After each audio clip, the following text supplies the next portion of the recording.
The more chaos in the world, the more opportunity there is.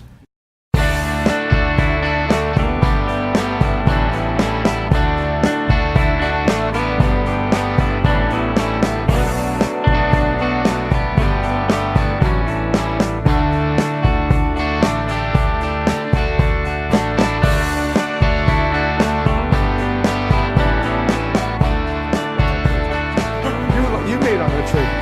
Yeah, you made. Well, before you start, I want to thank everybody for coming today. Thanks, subs, the support people, everybody with Nick's company. I really appreciate the support and you guys have had in me and the ride, the journey that we've made in the last almost 3 years now. And I look forward to many more successful years ahead and hopefully many more of these meet and greets. Yeah. Maybe we can do it in London or in another city or maybe Sydney. Yeah. Wherever, you tell me wherever it's going to be when I'll be there. Sydney sounds good. I'd like to go to Sydney. I haven't been there in 10 years. I want to go. Manchester, Jeff. Manchester. Manchester, no problem. Yeah. I like UK. Yeah, excellent. So it was a good trade today, NFP. Yeah, thank you. How'd you feel? I felt good, Yeah. but I'll tell you, I was tired. Don't ask. Tell me about what happened this morning. Well, I'll tell you, I woke up, I got here at 1 in the morning, and then, because of the time difference, I was messed up. I slept about 2 to 3 hours, because I knew I had to be in front of the computer for NFP. So, got up for NFP, drank 10 coffees, waited for the news. I had a feeling it was going to be a beat, because just the numbers that have come in with the employment numbers lately, the claims, I had a feeling that the market was a little low on their estimate on the NFP, so I was actually expecting a beat. Mm-hmm. So it actually worked out the exact way I wanted it to. Yep. I closed the trade, I got out of that trade flat. I'm sure everyone here is happy. Yep. I don't know, there was a little bit of heat over that trade. People were freaking out like, like their accounts are gonna blow or something over 1%, but it's like, honestly, I knew that even if it was a bad NFP, I would've got out of that trade. Yep. One way or the other. So closed the trade, did one quick trade before it closed. I got a quick scalp, and I was so tired I couldn't trade So anymore. you're sitting there with the news in your earpiece, Yes. your iPad. Yes. I had a little miniature trading desk set up in my hotel while my wife was sleeping, and I'm sitting there trying to talk to a friend of mine on Skype, and I can hear my wife in bed, and I'm like, shh, shh, shh, shh, shh, shh. And I'm listening to the news in my ear, and I was happy that, did the trade, closed it, and called it a day. Yeah, it was a good feeling waking up to a flat account, I've got to say. Definitely good. So if you could maybe talk us through how you got to be where you are today, like the story from when you first found an interest in FX to a point where you're now obviously managing a fair chunk of capital and making a living from it. 2007, I was in stocks and equities. I've been in stock and equities since I was 18. I'm now 51 years old, so I was in it for, what is that, 15? I can't even figure that out. A long time. A long time. I'm still tired, lack of sleep. I traded stock and equity. I was in the venture capital business. I raised a lot of money for companies. In 2007, the market started looking for, top heavy. Problems were happening in the world, and I realized it was time to get out of that business. But trading being a passion, a friend of mine introduced me to currency trading, saying that this type of trading is recession-proof, which actually it is, because currencies trade all the time. It's not like going long a stock and the economy takes a beating. You're stuck in a stock. You may be stuck in it for 3 years, but waiting for the economy to turn around. With currency trading, you're just trading volatility, trading news. So I actually want the more chaos in the world, the more opportunity there is. Yep. You got, lots of things that are going on in the world, lots of changes with different economies, and that's all positive for currency trading. So being a recession-proof business, it intrigued me, and that's how I learned about it. But I also went through a bit of a journey learning about it. Yeah. And what were some of the pitfalls that you experienced on that journey? Some of the pitfalls I experienced in that journey was, first when I got into currency trading, I got introduced to it by a friend who ran a fund. He was into automated systems. And for me, I went down that journey. I went journey about EAs. Even though I knew how to mainly trade stocks, it was new. Currency side was completely different for me, different asset class. So, I went through a period of a year trying to figure out if automated systems work. And what I did find out after, investing a lot of money and losing a lot of money, like a lot of people in this business, is that they just didn't work for me. The only thing that would work for me is learning how to trade properly and using my brain. Yep. Okay.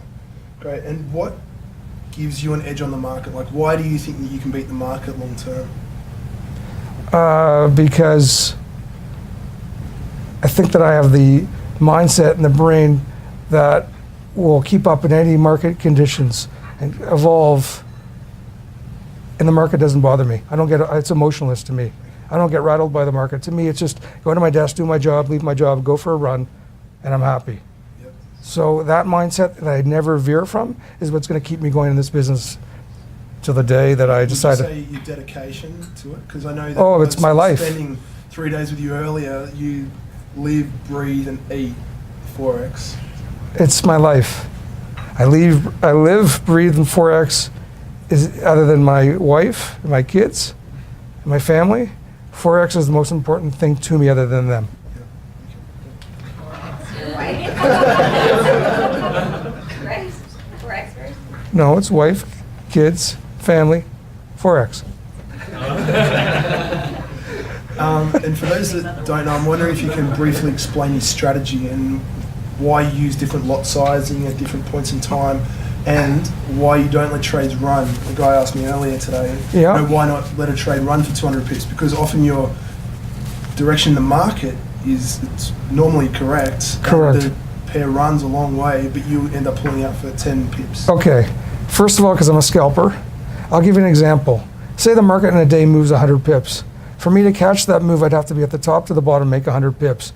Versus me doing 10 pip scalps in that day, I catch the same top to the bottom of the market without having to catch exactly the top and actually the bottom. So my chances of making more money scalping and getting, no one ever catches the top and the bottom. That's impossible.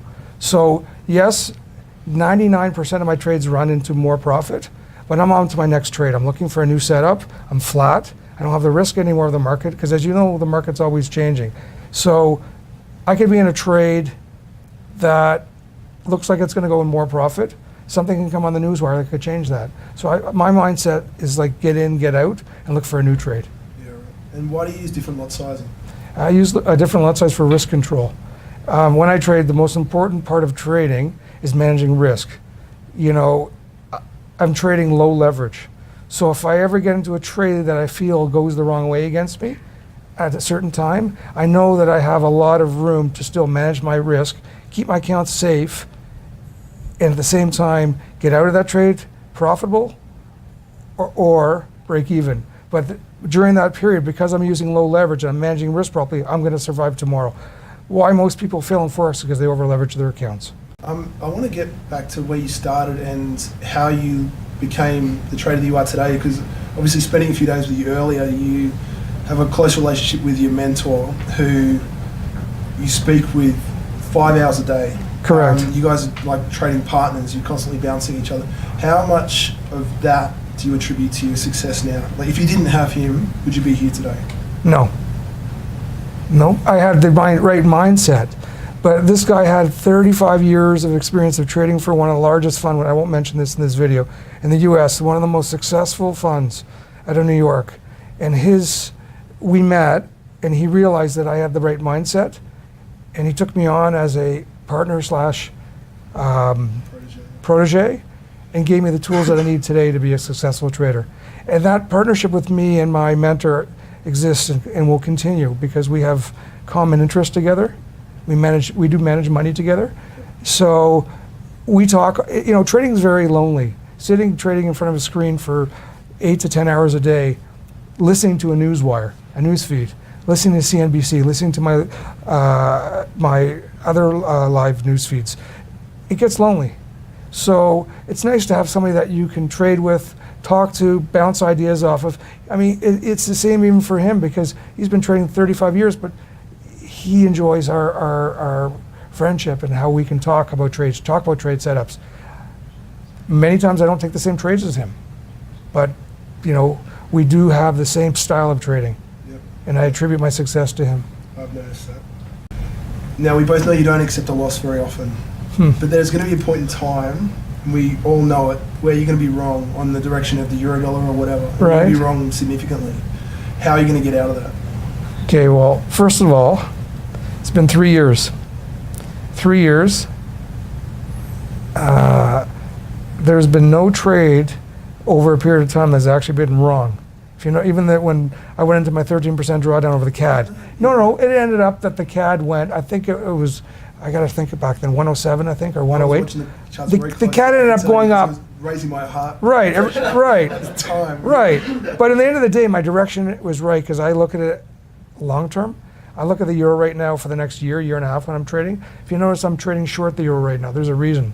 I used to trade long and short. I don't trade short long anymore because I know the market, the euro is going to be under pressure. The US will be raising interest rates in the next 6 months, say.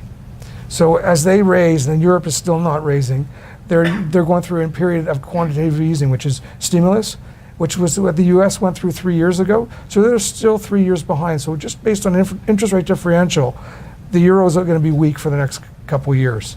Yes, there's going to be a time where I'm going to go long again. So if I'm going to trade and it goes against me, I strategically place those trades. If you notice, I'll give you this example. My last euro trade, which it bounced off of, which you saw live when President Draghi was speaking. At that point in time, it bounced off it by 1 pip, and I could have closed that trade and been flat. But you know, at that time, the market looks like it was going to fly through that trade and keep going. Why? Because where I put that trade, that was support. Sorry, that was resistance. So what happened was, I got in that trade where it was resistance. It turned into support. So the market, when it kept coming down to that level, it quickly reversed because the market used as an excuse based on something that Draghi said that day to reverse at that price because that's where all the bids were. So I knew that's where all the market was looking to buy. So I knew it would eventually come down to that level again.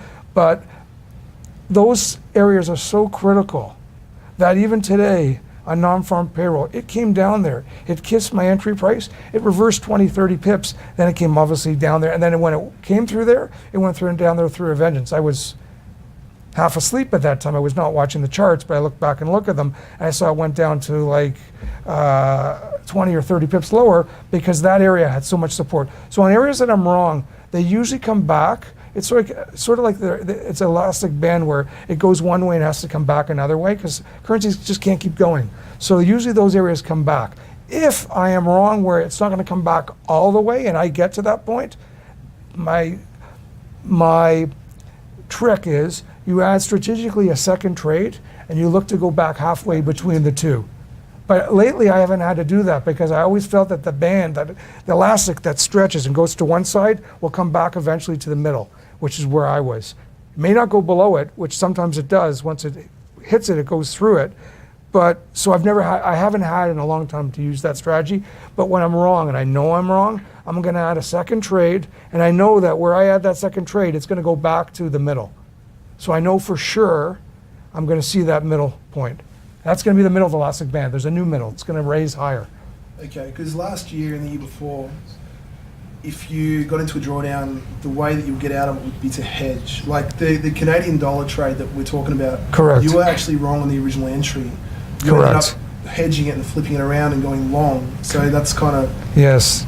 That's a trick. Is that that's an old thing? No, that's still a tool in my toolbox, but I haven't had to use it. And that is a tool that I'll use on extreme measures when I don't want the accounts to get into a big drawdown and I need to manage the risk. But I haven't had to use that tool since the CAD. Yep. Okay. And what personal traits do you consider essential for a professional forex trader? Personal traits. Yeah. What does it take? Like, trying to think of an example. You know, do they need to be unemotional? You said before. Do they need to be 100% emotionless, because emotion is what kills most traders. Yep. That's the first thing that kills, and the second thing, they need to know how to manage risk. That's the two important things. Then they need to have a trading strategy. But unless they have no emotions and can't manage risk, I don't care how good their strategy is, they're gonna fail. Okay. And if you're so good, why don't you go and work for one of these big hedge funds? No interest. Why not? Because I've worked outside of an office for 30 years of my life, and I've made a ton of money doing so, and I enjoy the quality of life that I have, where I love working from home. I love the ability to be able to finish my day and then go for a jog or do what I want. If I have to go to an office, my whole routine is gone, and I really enjoy my routine. I enjoy that quality of life. I enjoy the freedom of working for myself. I've never worked for anybody else. Okay. So if a bank came on tomorrow and said, here's 50 million bucks. No? Can't do it. Okay, that's good. That's good for us. Can't do it. And what's the appeal about working for retail clients like us as opposed to high net worth individuals or a bank? It's new for me. At first, it became a bit of a challenge at the first, a little bit, because I had to deal with the emotions of the retail client. But now at this stage, I actually really enjoy it. I enjoy making a difference in people's lives. It's just part of my nature. I'm happy to hear that people are making money with me. I don't want to hear of people ever losing. And, it disturbs me when I read somebody's blown up their account because they over leveraged on their end what they've done. But I really enjoy hearing that other people are benefiting from my trading. And, to me, it's a nice feeling. It's something I enjoy doing. Yeah, okay. And how would your wife and kids describe your attitude towards forex? You have to ask them. No, I'm asking you from their perspective. I think they would think I'm obsessed. You are obsessed. My wife's saying that. Yeah, I think they would think I'm obsessed with forex. Yeah. And my kids too. They know me. They know that I'm at my computer. It's just the way it goes. Just the way yeah. It's bread on the table. Yeah. But the weekends, all my computers get shut down. Yeah. And I'm not in front of them. Even from here, I logged in and shut them all down. Just a habit I have. I enjoy it. I enjoy turning them off on the weekends. Yep, switching off, relaxing.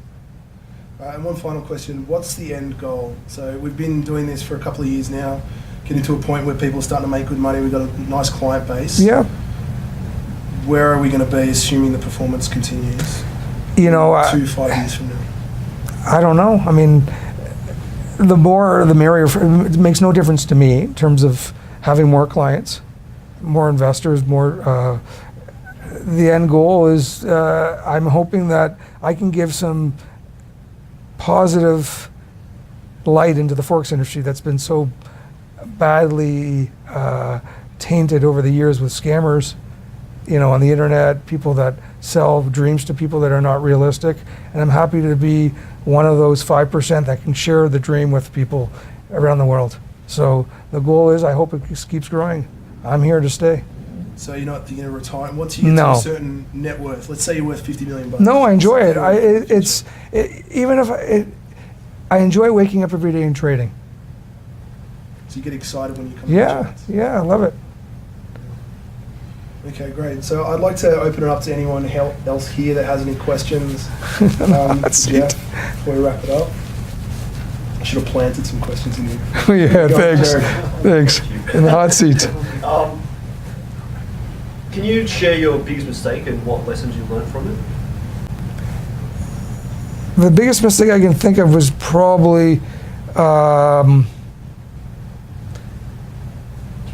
EA is Jeff. my biggest mistake in my trading before I got into mailing trade would have been myself going through the early parts of the journey and trusting EAs, which was an expensive mistake for me personally.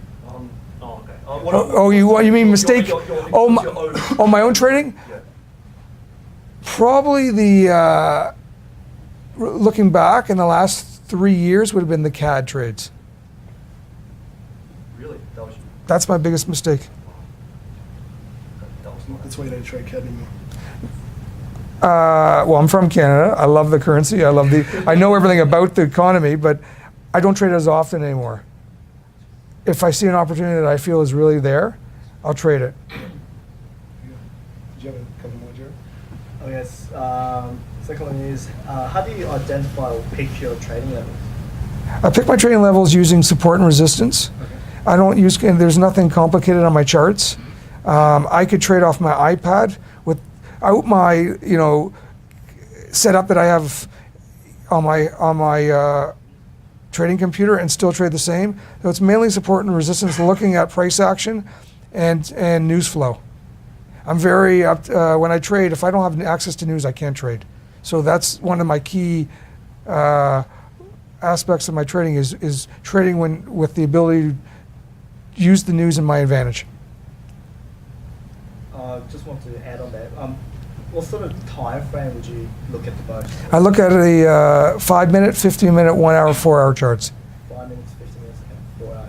And I look at dailies too. Daily, so I have up on every pair that I trade, Yeah.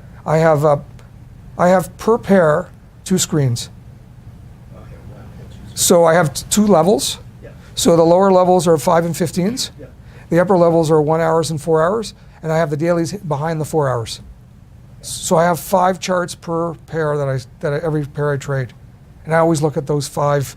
I look constantly at 4 time frames, which is 5, 15, 1 hour, and 4 hour. Constantly, they're in front of my face. So all day long, those 4 charts are always showing in front of my face. Really? For people that are looking to follow you, those mum and dads, individuals, what size account would you recommend them starting with? Something that they're comfortable with. I don't want anyone who's starting with me, I want them to feel that in their mind they're prepared to lose it because what I'm saying is I don't want them where they have to wake up every day and feel pressure. I'd rather them start small, get to know me, get to know my trading style, and feel more comfortable. Private clients I take on, if they come to me and they say I want to give you 1 or 2 million right away, I say no, don't do that. Give me 100,000. Let me start out for 30, 60 days so you can get a feel for my trading style and feel comfortable with me. So my advice is to new clients to start with something that you're comfortable with and build your account. So if you start with me, say with 5,000, and your plan is to put 100, let me trade for a month, get comfortable, or speak to somebody who I've traded for already. See, my private clients, I don't let them speak to other private clients because I don't market myself that way. It's just there's a confidentiality. I don't mention their names because if you're a client of mine, it's no one else's business. And so I show them my track record. I talk to them, and then so I can't give them the go call this client. I just don't market myself that way. That's just so I use myself and my history, and telling them that start small. And let me prove myself to you. So my advice is start with something that you're comfortable with, and then if your plan is to do a lot more after 30 days and you're comfortable watching my trading style, then go bigger. And is the best thing to do not to try and help you? Just let you do the trades and watch? Correct. That's oh my God. There's a lot of backseat traders, and that's not going to change my style. It's not going to change anything what I do. Whatever they post or try to post thinking that they're giving me advice, I don't listen because I can't change from what I already know. So what's important is just let me do my job, and I'll do it right. You mentioned in the forum once that sometimes your levels are voided by certain news events. Correct. What sort of things sort of like void the levels that you've sort of pre-placed there? Like give an example on a non-farm payroll number. If a non-farm payroll number today, for example, came in weak, certain levels would be avoided for a small period of time because eventually economic news, you go through like phases. It might be a month of bad news, and all of a sudden the next month things come out great again, and the whole view on the currency changes. So mostly employment numbers, that's the main thing that can void levels. That's actually, the non-farm payroll is probably the biggest news that does. But I still, as you know, trade through non-farm payroll. A trader can't be scared to trade through news because if every time I have to worry about news, then I'm just going to be flat and never in a trade and tiptoe around the market. There's always news. So today when I was going into non-farm payroll, I purposely try to keep my trades down, the amount of trades. So if you notice, I went in with 1 trade today. I did a few trades prior to non-farm payroll, but I was very careful. I could have traded a lot more actively before non-farm payroll. The reason I didn't is because my plan was I feel more comfortable going with less trades. So if the trade goes against me, if it gets voided because of the economic news, I have room to still maneuver myself until things turn around because they don't just go one way, they always turn. Yep. It's just the nature of the market. Because it's just I'm leading on from that. Back in the first few weeks of May, the market was just, the euro was just going nuts. It was just constantly rising day after day after day. And we noticed that you pretty much stayed out, stayed flat most of the time. Yes. And what prompted you, or what sort of experience did you have to see? Because I could see they were taking out stops, and I could see the force of the way the euro was climbing. So I knew that I wasn't going to get suckered into that, where I got into a like a lot of traders, where they were running stops, and just the price action and the force of the rise gave me concern. So that alone kept me out of the market. I mean, adding on to that question, I mean, could you explain to us possibly the effects of the German bonds? Well, the German The bond, QE? yeah, the German bonds this week raised. They went over 1%, and that was because of President Draghi, some comments he made. But they need to keep the rates down in Europe. I mean, the whole part of QE is to lower rates, stimulus. And so if the German rates start rising too much, the central bankers of Europe are going to start talking it down, because they can't let the bonds go up or there's going to be an issue because the euro is going to appreciate. They want a low euro because that's going to spur exports. They need that. I mean, when central governments are doing QE, their goal is to spur the economy with low interest rates and a weaker currency. So if it goes against them, you'll notice they'll start chatting it down. They'll start, their central bankers will come on the wire and make a comment, and that'll change the whole dynamics. So yes, the German bonds in the last, after Draghi spoke, hit I think 1% yesterday or today, but that's going to be short-lived. Plus, obviously, you guys know there's also a Greek situation right now. That also causes a bit of rise too, because the Greek yields are going up. So the other yields in Europe they won't go up like the Greek yields, but they will cause a little bit of increase in yields.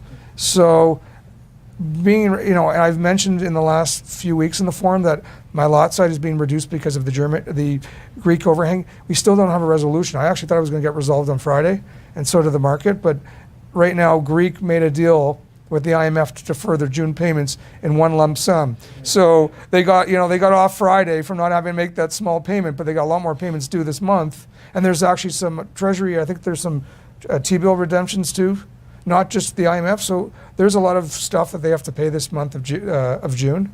So my view is they're actually going to come to a deal. I think they're just playing a game. They're forcing the EU and the rest of the creditors to do a deal that gives them a little more breathing room. And they're doing it by sort of making them fear that they're going to default. So it's a game of cat and mouse. At the end of the day, I would be shocked if they don't make a deal. And I think it's going to be something that it's going to be an 11th hour deal. But I am going to keep my lot size down because I need, my goal as the trader is to always manage risk. So as you know, I went from on my master 0.6 lots to 1 lot last week, and I was planning on going to 1.6 lots to next week, but that was based on a Greek resolution. I'm going to stay at 1 lot. I may go a little higher, but I'm not going back to 0.6s, but I'll probably stay around 1 lot. But as everyone knows, the 1 lot I can still make decent returns. If you look at my first week of the month, it's definitely beating last month by a lot. So I can make enough trades in the month at 1 lot to still make a good return, and at the same time keep the risk down on our accounts. One last one. Yeah. I like questions. No problem. We can talk all night. Okay, we will, no problem. Me and Max are actually part of a small group of traders. There's Yes. 4 of us in the group. We follow your trades like every night. There's nights where all 4 of us will sit there, we'll chat, we'll watch your trades, like on Skype. We just sit there, like in Australia, it's midnight. Like midnight to like 3 or 4 a.m. We just sit from the screen, watch the trades, watch you trade. It's insane. We love it. That's good, I'm glad to hear that. So, what are your top tips for becoming a successful trader? Like, what website? You mentioned what sort of news sources do you use? I use Ransquawk. Yeah, we got Ransquawk. we got Ransquawk. We get everything you said. Do you have Ransquawk? Yeah, we got Yeah, Ransquawk's very good. I use Twitter. Ransquawk Twitter? No, I use Twitter. Really? Okay. I follow a few people on Twitter. I follow Zero Hedge, which is an institutional feed for institutional traders. I follow there's a service called LiveSquawk, which is a competitor of Ransquawk, but it's not as good. I follow their Twitter feed because sometimes they put things out that doesn't come on LiveSquawk, Yep. and that would be my advice in terms of the news. Twitter and Ransquawk. That's the only 2 main stuff that you use? Or I also have a service where I get Dow Jones. Dow Jones, okay. how about like sort of like other resources and books and websites and other things? I actually, sort of enhance. anything that in my opinion, that I've found on the web, trading coaches are scammers. Because if they're such a good trader, why are they coaching to make a living? Like, think about it. Why are they selling their services for $199? People will say, why are you selling your trading for? Because I'm making money from it. Because I'm making making money performance. from it. No, but I'm making, my trading makes me a performance, makes me a living. So I benefit from I benefit from my trading financially. These guys who are selling mentoring or coaching, they're not trading, they're just selling coaching, and they're doing webinars, and they're trying to sell to people the dream of forex. But if they're so good, they can make a lot more doing what I'm doing, which is managing money, than their little coaching thing. So, I mean, I'm sure there are legit ones, but they're hard to come by. There is a good book, and it's about emotions. What's it called? Trading the zones. Yes, Trading in the Zone is a good book. Oh, yeah, That's a good book. Yeah, we're good. Thank you very much. No Thank you problem. so much, yeah. Any more questions? Any more questions? No? No more Oh, questions? Just say thank you heaps for today and giving us the information. Thank you everyone for coming. People from all over the world, from Australia, Canada, South America, Asia. It's very humbling to have so many people here. Got my team here as well. My business partner Will, who is the guy that built Simple Trader. So it's quite a remarkable piece of software, and we would not be here today without his ability to code that. So I definitely want to acknowledge that. So it's equal parts your ability to trade, Will's ability to build a system that can distribute those trades, because without the ability to distribute them, we wouldn't have a business. 100%. And then you guys for supporting us. So thank you, and really appreciate it. Feel free to relax. We've got plenty of drinks. There's some hot food coming as well, about 10 minutes. That's here, is it? Okay, that's out there. Okay, great. So yeah, thanks a lot, guys. Appreciate it. Thanks, Steve. Okay. That's it. Okay. So I'm off the hot seat.